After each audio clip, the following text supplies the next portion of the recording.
Usidanganyike ya kwamba unaweza kwenda mbali au unaweza kwenda mbali.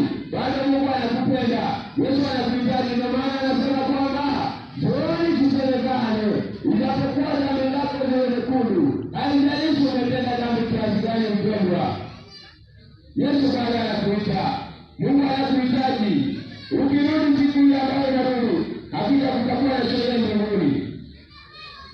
Mpendwa, nataka nikuambie kwamba dhambi inadanganya. Mara nyingine unaweza kufikiria dhambi ni tamu, lakini mwisho wake ni mauti. Dhambi inaweza kudanganya. Kwa hakika dhambi inavutia macho, lakini mwisho wa dhambi ni mauti. Semaji wangu, kitabu ni Warumi. Kitabu ni Warumi 6:23. Kitabu ni Warumi 6:13. Naam. Biblia Takatifu inasema, hakuna tunasema, inasema, wala